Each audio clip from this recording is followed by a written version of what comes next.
Berita selanjutnya, saudara, akibat mati mesin, kapal motor Makmur Jaya terombang-ambing hingga kandas di Pulau Pari, Kepulauan Seribu, Jakarta pada Minggu kemarin. Telepon udah. Evakuasi 150 penumpang kapal motor Makmur Jaya yang sempat terombang-ambing di Kepulauan Seribu hingga akhirnya kandas berlangsung dramatis. Beberapa penumpang kapal berusaha menyelamatkan diri dengan berjalan kaki ke daratan. Sebelumnya, saudara, kapal motor Makmur Jaya berangkat dari Pelabuhan Kali Adem, Jakarta Utara menuju Pulau Pramuka. Saat berada di barat Pulau Pari, kapal mati mesin karena BBM tercampur air. Telepon udah.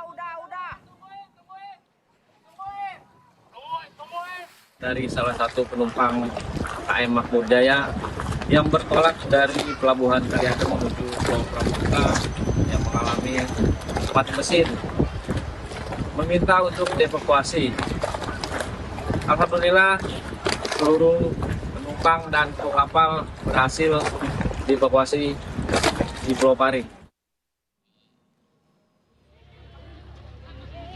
Setelah dievakuasi, 150 penumpang kapal motor Makmur Jaya menjalani pemeriksaan kesehatan. Polisi mengatakan hasil pemeriksaan menunjukkan tidak ada penumpang yang cedera maupun terluka. Usai menjalani pemeriksaan kesehatan, penumpang kapal dibawa ke tujuan awal, yakni Pulau Pramuka, Kepulauan Seribu, Jakarta.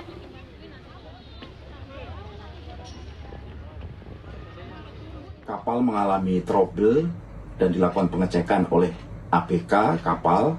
Dan diketahui bahwa BBM tercampur air di sebelah barat Pulau Pari sehingga menyebabkan kapal mati. Kemudian kapal terombang-ambing di tengah laut sekitar 10 menit sampai kandas di TKP. Tidak ada penumpang yang cedera ataupun luka-luka. Keseluruhan dalam keadaan sehat walafiat.